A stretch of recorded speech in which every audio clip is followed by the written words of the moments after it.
from what I understand, when they first opened it up, started out to be a great place for young people to have a place to go, which we all know is lacking here in Covington, Georgia. Amen. And we are now turning away from that purpose, and now we're putting the purpose on bringing the police into the community, which could be a great thing because community policing has been proven to be a successful tool in addressing that gap between law enforcement and the community. But it just depends on how you handle it. And that's one of the issues we have, because unfortunately I have seen local officers that, in my opinion, have engaged in excessive force. Amen. Period. I mean, I wish there was a way that we could sugarcoat it, but we can't sugarcoat it.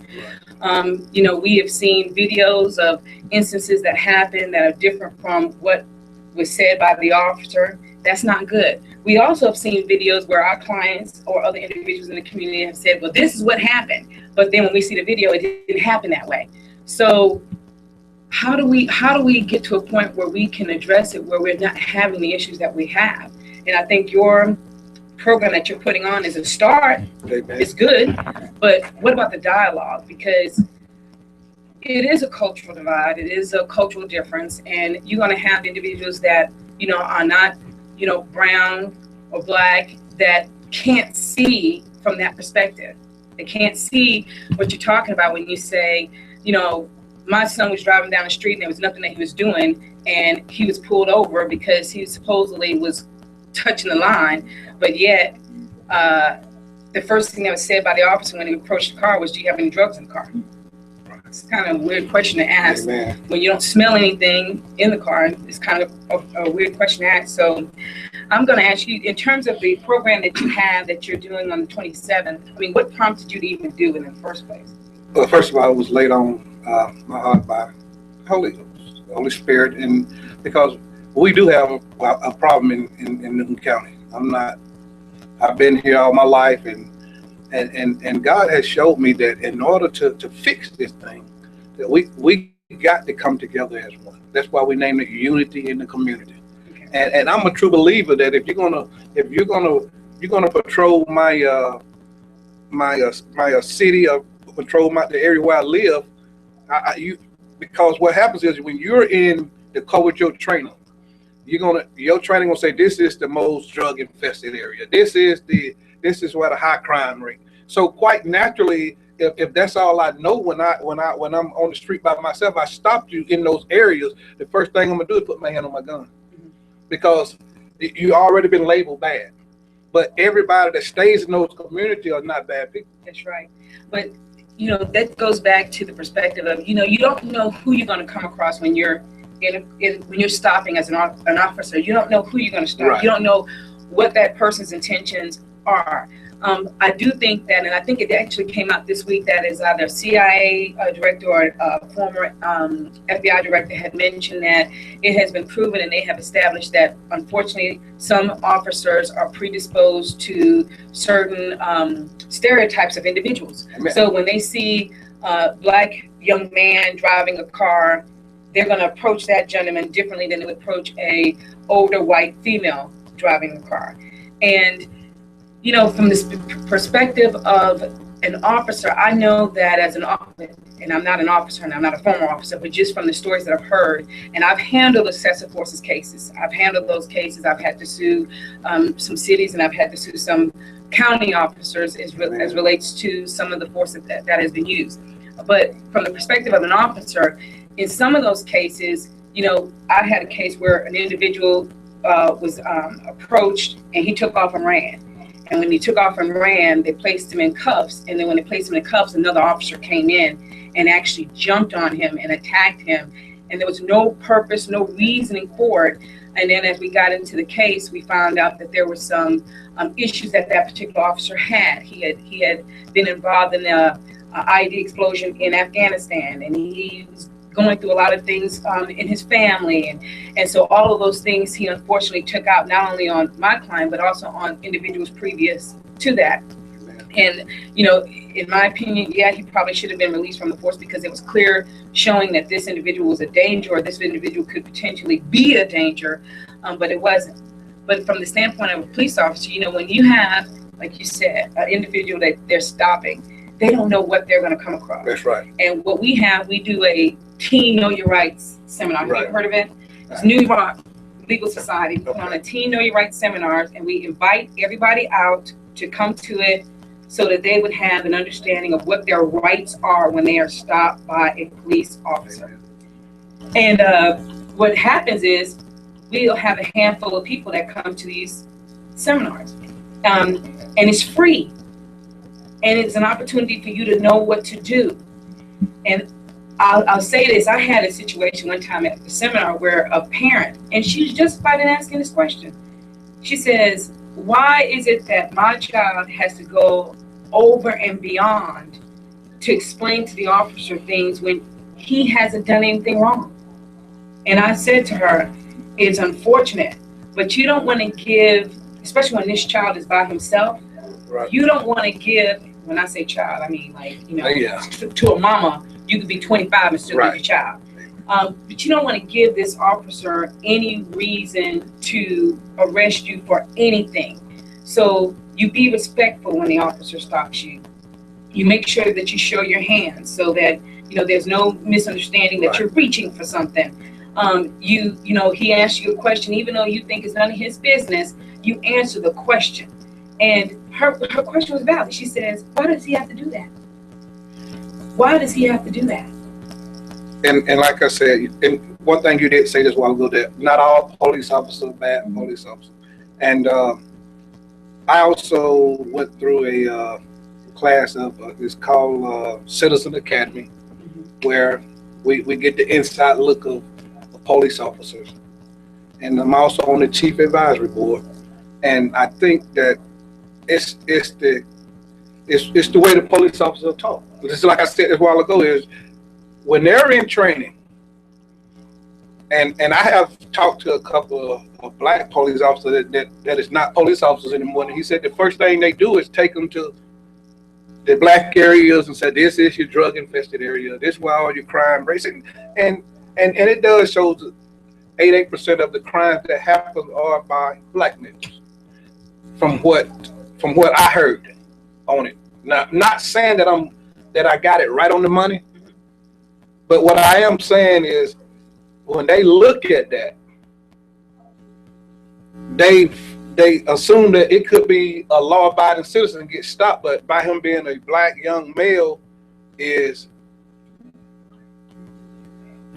a criminal. Basically, right. Right. He's a criminal. So we're gonna treat him no good. Right.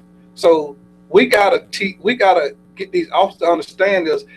Everybody should be treated the same. That's right. White, black, yellow, blue. You stop a black person, you stop a white person, you should use the same protocol you use on not every color.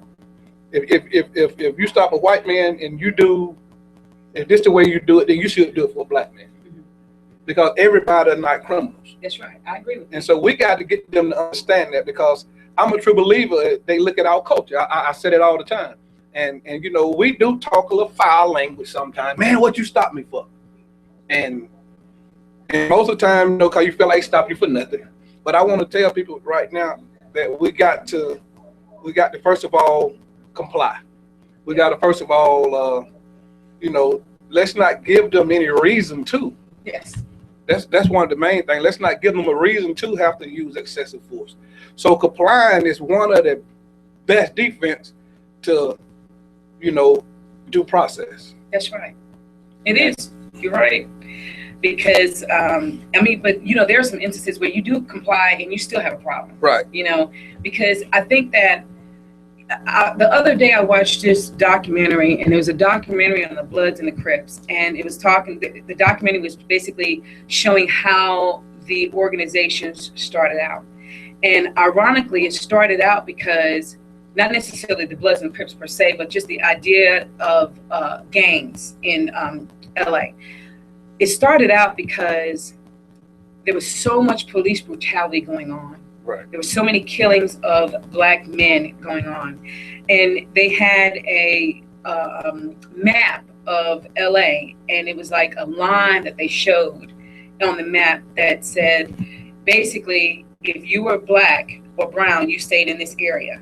for whatever reason, if you veered out of this area, then the police would stop you and interrogate you because you're not supposed to be in this area. And this is an area, I mean, I didn't know during that time that there was a particular place that you couldn't go as a black. You know, here we think in the civil rights movement, at least a big part of the civil rights movement is open, but it was not open. And so these individuals thought that they could freely move, and they could not because of the color of their skin. And so what was happening is that these groups got together to fight the issues of police brutality. They got in there to fight what was going on. And as they got in there to fight what was going on, they realized it was a losing fight, and they just got discouraged, and they just started, you know, just veering away from, you know, being compliant, you know, fighting the police. And it just got to a point where they just grouped themselves together, and then they started fighting each other, you know. And I know that everybody knows the story of, you know, back in I would say the olden days, because I can say the olden days because I'm in my 40s. You know, the mentality of you have to pit one black person against another black person is that lynching mentality where, you know, almost the crab in the bucket mentality. And so what happens is, you know, we forget to focus on what we need to be focusing on was for us to be collectively as a community and fight these issues like the issues that we have now. And instead we fight each other. And what I've said, and I think that I've kind of, you know, everybody that knows me knows that I'm not afraid to speak my mind. Amen. I'm not going to sugarcoat anything. You know, I always say people pray for me because I got a cussing demon on me that I'm trying to get rid of, but it keeps jumping on my back. But I've said, you know, one thing we do as a community is when something happens, we join together for that moment, and we want to march and we want to fight. And as soon as it's out of the media, it dies down.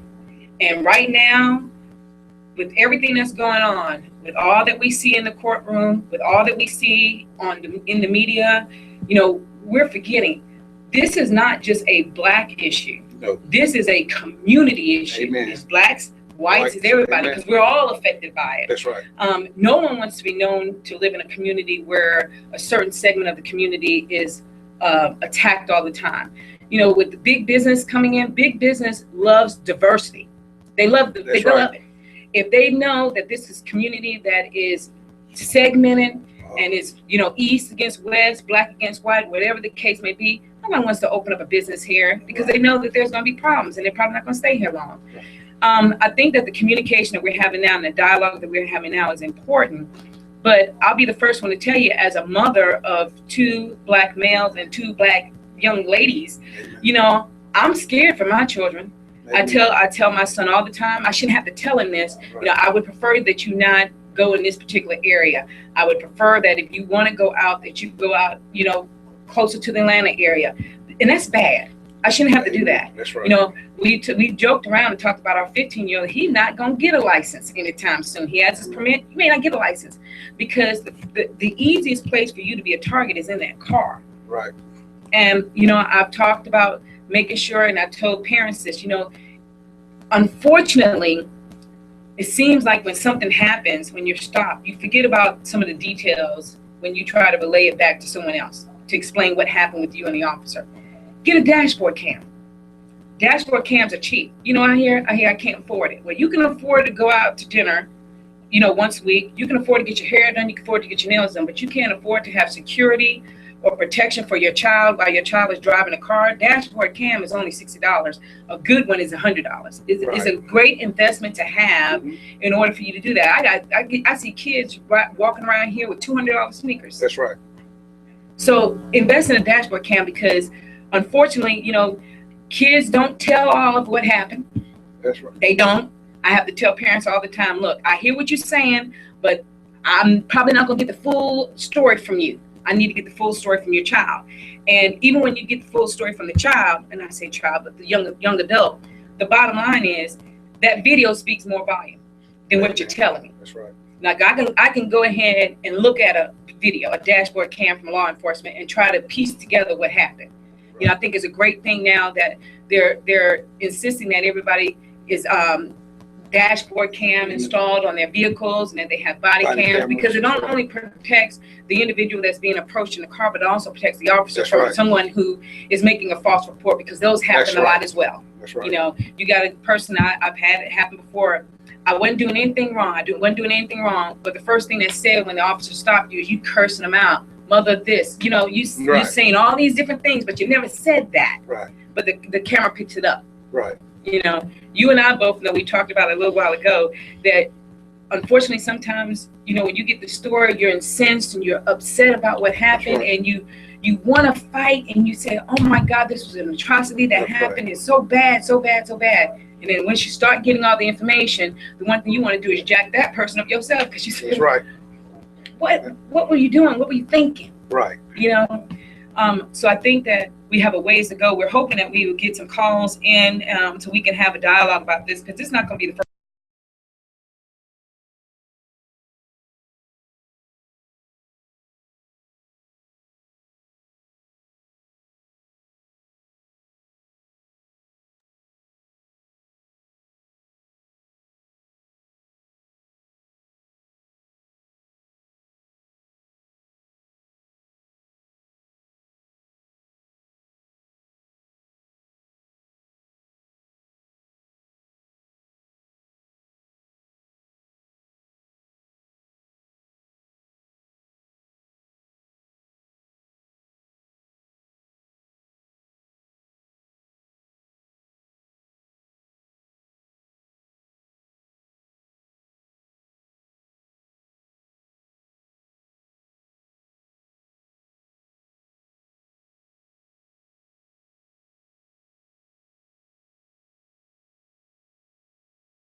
We got to start somewhere, and one of the things that I you know, I have a lot of people come to me and say, such and such police officer stopped me and he giving me a hard time, and the first thing I want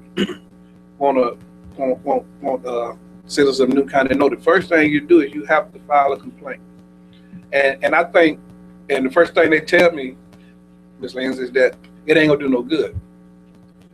But if we got 10 complaints on one police officer, then they're going to have to do something. But if we don't file a complaint because we think that they're not going to do anything, then they can't do nothing if you're not filing complaints. We got to let these officers know we're going to hold them accountable. If these SOPs are put in position to help to protect them, also the citizens. And if they violate their SOPs, then they need to be held accountable, just as me and you if we run a stop sign. Well, what happens when you have an individual that files a report and still nothing happens? I mean, you're on the Citizen Advisory Board. Have there been any discussions about that? Is there any procedure in place that once a complaint is filed, that something is actually done on the complaint? From talking to the chief, because I went down on a complaint, and the complaint has to go through, most time, the chief and whoever on the board that handles complaints, and they investigate it, and they have to come up with a decision on whether the officer violated the SOPs, or if the defendant was in the wrong. And a lot of times, I understand that as a citizen, that the police officers, they do try to look out for each other, because they wear the same badges, and so unless it's concrete evidence there, then I'm not sure they're going to do anything. I'm not saying they're not, but what we want to do is we want to get something. We want to be able to make sure that they're doing the right thing. In order to do that, we got to come up with, first of all, a relationship with them. I believe that a relationship has to come forward with the police department and the sheriff department, first and foremost, because if something like, and you said this while ago, I heard you say that we're just a step away from a Ferguson incident, and I totally believe you. I do, and I believe being proactive. That's right. Being proactive is it may only help save that situation, but if just in case it did happen, it would, at least the community would kind of listen to us, but you don't come, animals are coming when it happens. And a lot of times you don't see your preachers and your big time advocates until something happens. That's right. Let's be proactive. Let's get out in the community. Let's bring both together, the community in the law enforcement of our community, because they are our protectors. That's right. I mean, if something go wrong, they're the first ones we call. So let's try to mend it first, in case something do go wrong, that we're able to. They can at least say that we're out in the community trying to help out. That's right. I always say that we are reactive instead of proactive. Okay. One thing, a pet peeve of mine is, as soon as something happens, I mean, everybody comes out the woodwork. Right. People that could make a difference, that don't make a difference until the spotlight is there, until the cameras are on. They're there. They're in the forefront. They want to march. They want to march down to the the old courthouse. Yeah. And marching is fine and good, but it doesn't make any difference if you're marching, if you wasn't one of those individuals marching down to vote. That's right. Okay? Amen. Okay, so you can march down there, but you can't go right around the corner to vote, so that we can make sure that we have the proper leadership in place to discern when we need to make a change. Amen. When it comes down to law enforcement. I mean, when you're the head, you have to be accountable. And when you, like you said, filing these complaints, I have people that have said, I'm not going to file a complaint because I don't want my family to be retaliated against. I don't want to be retaliated against. What do you say to that? As a person, you want to say, do it. It's going to make a difference. But the reality is, when you know the system, that could happen. Amen. That could happen. It's scared. I'm scared. I'm scared to say. Well, you should be. I'm just joking. Something happens. I understand. I'm scared. I mean, to get involved, even not necessarily like that. Or even when we saw these brothers kill this Latino here the other week for no reason apparently, but for the sake of bringing the community together, to let everybody know that a lot of us sympathize with that. That's right. And we wouldn't move along. We wasn't down with that. No. We against that. But that crossed my mind just for 1 second, because fear is something that I thought about as well. If I do that, I'm already targeted, maybe, but I may be targeted more. But while I'm talking, let me say this. I'm not surprised. Chief Cotton says he can get anywhere in this city right now in 3 minutes. He don't need precincts. And he said that. I'm not familiar with that. So, but he probably have. I don't know. 3 minutes. He said he can get anywhere in this. If anybody's listening and know anything about police procedure, but that's because of the acreage in the city of Covington. In the city of Covington. It's not like the county. That's right. Where you need 1 million cars. But see, the city of Covington got 50 cars or 40 cars, and in the circumference, they could have a car everywhere right now. You get there in 2 or 3 minutes. So that would eliminate having Cotton has said, Chief Cotton has said that when precincts were brought up, Reverend Benton brought them up.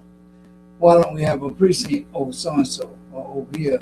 And he said, well, we can get anywhere now in 2 or 3 minutes, and that's okay. But it's nothing like it's nothing like a physical present precinct. A precinct that does more than lock people up. That's or right. Bring people there to hold them. For a holding area, or just to lock people up, or have a precinct in my community, and the only people being locked up is people that are out of my community. The precinct's not put there for that. It's put there to help police community and police presence, but at the same time, we could get community affairs and activities here. Amen. The Buzz Run thing here now, the police I see on the street, they're accumulating $100,000 with this run, and they give. And they do. All around the community. And see, if a police precinct was out there and they had some say-so over it, it's like it would be just as much equivalent to the community center, because that's what the police precinct will probably become, a community center. Because a lot of activities during the summer months or during the climate we got are outside anyway, you know, and then kids just come in to do some computer work or something like that. But I'm just saying all that to say this with these bad apples that keep appearing over here.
I mean, that's just reality. That's life. That's unfortunate.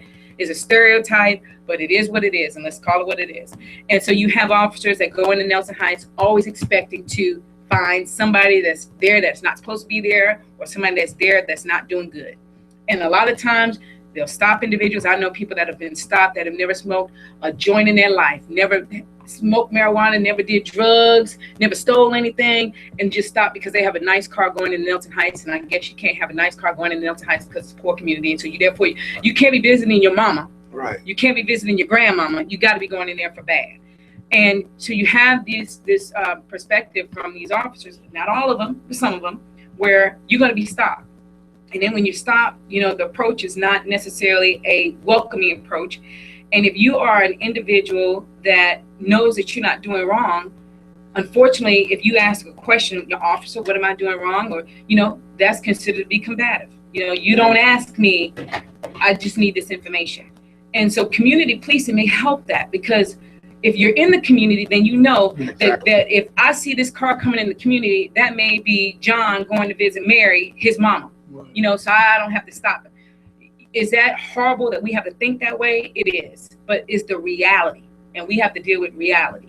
And so community policing, in my opinion, would help that. It would help if you knew the people in the community, you knew who was coming in, who was going out, so you're not stopping everybody that you think is there for bad. Right. Because they may be there just to visit a relative. Right. So that would be helpful.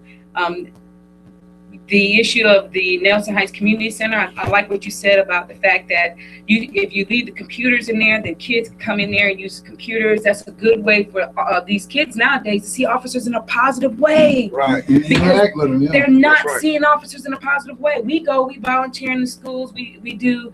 A lot of teachers will call me up and say, hey, can you come and talk to the kids about your profession? And I'm telling you, these kids in these schools do not have a positive view of police officers. That's horrible.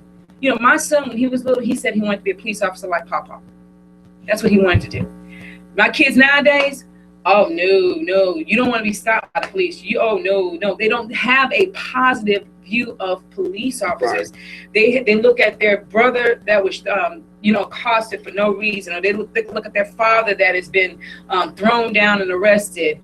And, you know, we're always going to say, for no reason. We don't know the whole story. Right. We never know the whole story, but we make assumptions about what we think the story is based on our own perspective.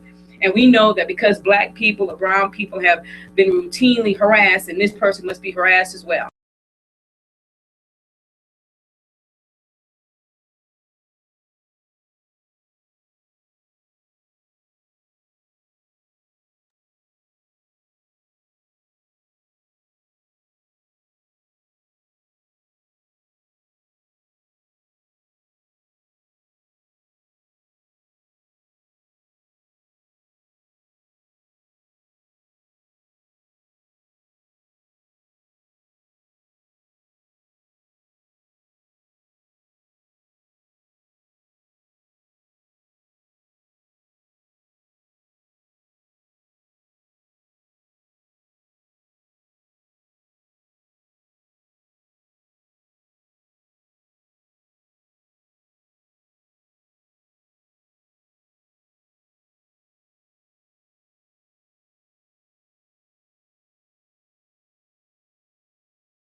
can't say that just because you have a couple of bad ones or a few bad ones that everybody is bad. They do a lot of good in this community. They give a lot of money back into this community. But with any agency, you have to hold the entire agency accountable for things that happen. And things are happening in this community. But then what are we going to do what are you all going to do to try to mend this together? I know we can meet and do this. Well, I'm tired of the meeting because I don't think the meetings, I'm tired of that. You know, let's have a meeting for this, or let's go down to the Board of Commissioners meeting for this. We get down there, we sit, we listen, and then we leave out and we do the same thing and nothing is accomplished. What we have to do is we have to aggressively join together as a community and figure this out from all perspectives. We have to be respectful of my perspective may not be the same as another individual who doesn't look like me. You know, she may seem like, you know, everything is fine, everything is good, I don't have any problems. Of course you don't have any problems because you don't know the struggle. Right. You know, but you need to learn about the struggle because this is a struggle that we're all going to have to endure. You know, I tell people all the time, people say, well, you know what? I raised my child this way, so I don't have to worry about that. Well, you're foolish. You're fooling yourself because you raise your child and you don't worry about raising this other child next to you. And guess what? It's this child next to you that's going to shoot your child. That's right. So it affects all of us. It affects all of us. When they say it takes a village to raise your child, it takes a village to raise children. And we can't just isolate ourselves thinking that because we live in a nice house in this particular area, then we don't have to worry about it because that's just ludicrous. That's right. We all know that. You know, it's not just the bad kids that are getting killed. I always say the stray bullet never goes to where it's intended. The stray bullet always hits an innocent person who is trying to do well, who's making the good grades, who has aspirations to go to college. And, you know, that's what happens. So, you know, we got to really put our heads together. I'm not saying to have a meeting. Maybe what we need to do, like you have your organization, not your organization, the program that you have on the 27th. Yeah. Let's see how many people come to the program. Because we have these programs and it's like 20 people show up, 30 people show up. It's got to be promoted. You know, or we have these programs and everybody looks like you show up and it's open to everybody. Right. And everybody needs to come together and be about finding a solution to this problem. Because nobody, I don't care where you are, I don't care how prejudiced you are, nobody wants to be on the front cover of USA Today or any national publication saying Covington, this happened in Covington, Georgia. Right. You know, let's be real. Remember when the man went into, let me tell you, remember when the man went into Walmart with the $1 million bill? Yeah. You know how many people called me and said, what kind of ludicrous stuff y'all got going on in Covington, Georgia? They called me too. That is crazy. They called me when Bobby Sigma had all the signs. When the sign, all that said, that's your body. They called about John Douglas when the stuff came out to make nationalism about John Douglas. All of that. It is crazy that we get out there for that. This is $1 million bill. Other folks call me about that. We don't want that. We want if we're going to be on the front page, we want it to be something positive, or at least something that's not just stupid and just crazy. You know, we don't want to be known as the hillbillies down here in the South that don't know how to handle ourselves accordingly. You know, we don't want that. So let's get together and figure this out. And, you know, here it is now. We've been on here almost, 40 minutes? And we haven't gotten a call from not one person to say, you know what, hey, what do y'all do this? Because the opportunities are there and no one takes the step. And I always tell people, I don't care if there's 40,000 people against me. If I know what's right and I'm led by God and God is in my life, period, no matter what people may think. If I'm led by God to do what I know is the right thing to do, I'm going to do it. Even if it's 40,000 people against me, because guess what? I'll be an army of one. I don't care. Talk up, do something. You know, somebody told me the other day, you can't just jack up anybody's child, Stephanie. They'll come after you. I don't care. If the child is doing wrong, I'm going to jack them up because they're doing wrong. And we, you know, with me and Sharon, all these kids are ours. You know, we had the football game, we over here, we over there. And, you know, we're going to still try to protect ourselves with these kids. But some of these kids are armed. But we still... Well, you need to get armed too. We still try to protect ourselves. And I told a little boy the other day in the doctor's office where he was doing grandma with the wheelchair, and you know, she was scared of it. Yeah, I You know, he was bringing her in. He didn't want to take her to the doctor, you know, but she was evidently he was being made to take her. And he was so rough with her in the wheelchair. I said, what you want to do, dump out of the wheelchair? He looked at me like he wanted me. I said, what you going to do? You want to kill me too? I said, you're going to get like old like that one day. And then, and she was scared. But you know what? She was taking in a wheelchair. You know why that's the case? Because we're raising our kids nowadays where they're not scared of anything. They don't even fear God. Fear. They don't feel God. I seen them with no fear. They don't fear God. They don't fear anybody. And let me tell you, I don't fear any person. But I would tell you two people that I've always feared. I feared my mama and I feared God, and probably in that order. Because that's how it was. That's how she raised us. She raised us, and she did not play. My daddy was, you know, the disciplinary, but my mama was the one we were scared of. You don't have that nowadays because they know that they can get away with this, and that all goes with it. I mean, we think that this is an isolated incident where it's just the police. It's not just the police. It's the parenting. It's how we engage our children. It's the education system. It runs together, but it all starts at home. You spend more time, or at least you should, spend more time with your child than that child spends at school. That's right. That's where it should be. So if you have instilled in your child fear, which you have to, and I know I say all that, but I know that, you know, people say that spanking is out and you shouldn't spank your child, and you know there are laws in place that say don't spank your child. And you know what I always tell people? Well, you know what? If we don't spank our children, then our children will be down at the jail. And we'll be down there visiting them. Right. If we don't spank our children and show that they need to have respect for their elders, then you're going to have the instance where the child is mouthing off at the police officer. It all goes hand in hand. It all goes hand in hand. It ain't easy. It is not easy. You know, my husband always tells me, you can't threaten a child like that. Because I'll tell him, I will choke you. I will jack you up. You can't threaten people's children like that. And you're a lawyer, and you know the law. And I know the law. And you know also but you know what I also know? You know what I also know? I know that if you don't take and show these children that you love them enough to say, I will jack you up, that you love them enough to do something, then our children are going to be lost. Right. And we already see it. We see it. You know, you always down at the courthouse for somebody's child. Always down there. Lord Jesus. It is that's the reality. You're a minister. How many people come to you in the church talking about what their child has done and that they lost control of their child? Right. Now I'm not saying your age, and I know Forrest is old as dirt. Okay, I'm not saying your age though. But let me ask you this: when you were growing up, think about it.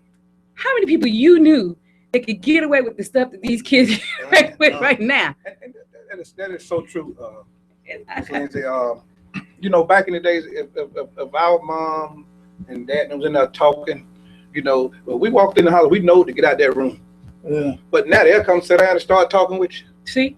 And get in the conversation. And get in the conversation. Like in it. And tell you wrong. Oh, most definitely. and that's what I think that we as a community and as parents, we got to we got to teach our kids better. Yeah. And not only our kids, and because we said the community, it takes a village, right? That's right. And you know, I understand that they say whooping is, you know, is against the law. Whipping is not against the law, but leaving bruises. Leaving bruises against the law.